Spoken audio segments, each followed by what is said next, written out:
Blood for the blood god, skulls for the throne of corn. Hey everybody, it's Jason Blaha here, and once again it's time for another chaos mode training.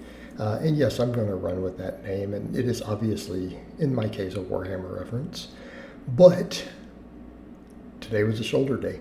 So, scale is down again. I'm down to 217 at this point. So again, scale's coming down, obviously losing body fat, the training's going good. So I started the shoulder day with upright rows, and that first set, I didn't quite get them as high as the later sets. That is pretty much about as high as I can do an upright row unless I do a really close grip, which is not ideal for shoulder health and definitely not ideal for the side delt. So I do these, try to get a full stretch at the bottom and just bring them up about as high as I can while staying really, really strict. And I went up 10 pounds. I think I did these last week with just 65, and I did 75 today. I go just outside of shoulder width. And again, the reason for that is the wider our grip, the more side delt that we hit, because I'm not as worried about trying to maximize upper trap growth. I feel like I do so much trap work all 12 sets today hit the upper traps, right? I'm doing all those Romanian deadlifts, which hammer traps. And then I have my back day. I do two types of rows. We could argue that, the chin-ups aren't doing a lot for traps, but the rows do. So overall, my trapezius volume is super high. I'm not worried about trying to emphasize it. I'm really trying to get those shoulders as wide as possible. So I'm trying to grow all three heads of the delt. Obviously putting the most focus on the side head, the lateral head. And so gripping this wide helps with that. And I may even take it out a little wider coming up. All right, we might go just a hair wider just to make sure that we're really, really hammering those delts.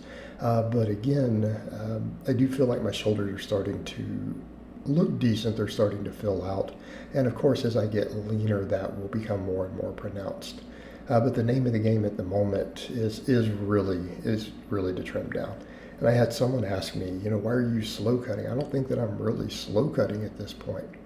Keep in mind, when I was really carved up, my scale weight went up a bit from all the stuff. So when I dropped them down, I dropped a bunch of weight immediately. But realistically, I'm losing over a pound a week right now. All right, I'm losing over a pound a week, and we'll see if that continues. I may have to do something with calories, because I eat about 3,500 calories, 3,200 to about 3,500, just ballpark. And that will make me drop, right around a pound a week.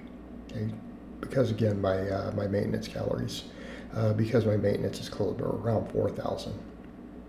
So usually when I want to gain weight, unless it's just water from eating more carbs and salts, I have to eat over 4,000 calories, and that's just what I burn. And a lot of it has to do with muscle mass. A lot of it has to do with all the protein and stuff that I eat, because any diet that I do end up doing a lot of protein. So for my next movement, I did lateral raises. And again, these only got about 10, I think I got 11 reps on one set. So pretty much strength is not going up on these at this point. I feel like the strict upright rows, the strength went up a hair. But these are pretty much the same, but I've also did more work immediately with the upright rows. So with these, they may not get any stronger while I'm cutting, and that's okay as long as we can just keep hitting those delts and keep again, working it with at least the same workload. I think we're in a good place there.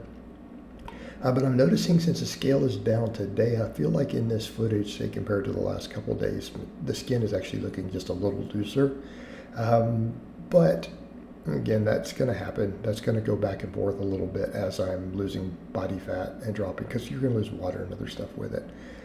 But eventually, I think it'll continue to tighten up, because again, some days it's looking a lot tighter as I'm losing body fat. So again, just going to keep working it. All right, keep working those things. Keep putting in the training. And I feel like I'm recovering really well to this training style, although I will say today, doing shoulders immediately after all that lower back work on posterior chain day, my low back felt really fatigued. So doing the upright rows and doing these front raises, my lower back was actually getting like pumps almost. Before someone says, are you taking anything that would cause that? The answer is no, because a lot of times that will come up. Certain substances that people take will cause back pumps. I am not doing anything that would cause that. So that's absolutely not what's going on. So in this case, it is fatigue. So my lower back is tired having done that yesterday, because when I used to do 4-day splits, I always had a day off after any type of lower body. And now I do shoulders. Fortunately, this isn't too bad. At least I'm not trying to do a rows. So rows should be fine, because I didn't have any fatigue on those the last time when I did this sort of thing. So hopefully we're in a good place there, because that'll give me 48 hours between. But this workout was super, super short. Like, even the footage is less than 9 minutes. All right.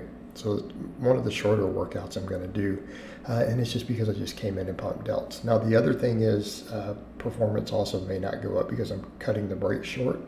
Some people had asked on that. They noticed on like the chest day, chest and tricep day, performance was lagging a little, but I'm also doing much shorter breaks than I used to do, because I'm doing a lot of exercises back to back for the same muscles, and now I'm not supersetting anything because I'm giving stuff really their own days. So with the supersets, I used to take longer breaks in between the supersets to give me time to fully recover. Now I'm just jumping back in within a couple minutes. So with a lot of these movements, I'm getting only 2 minutes rest, 2.5 maybe. So again, maintaining any sort of real set intensity, I'm pretty much hitting failure, right at failure on a lot of these movements, which you'll notice on a lot of them is just stick at the bottom. I'm hitting failure with some of this a little easier. And again, it just has to do with the fact of the shorter breaks, and that's okay. I'll get used to it. And as long as I'm getting very close to failure or reaching muscle failure, I'm not worried if I'm losing a couple of reps throughout the workout because of that, right? Unless it gets really pronounced. I get clients who they lose lots of it. I'm like, why don't you just take longer breaks? And they do. And some people just don't have work capacity. So I'll see people get 13 and then 9 and 6 or something ridiculous. The only thing that happens to me seems to be like the glute ham raises, but I may change my form on those a little bit. I'm thinking about doing something a little different with it.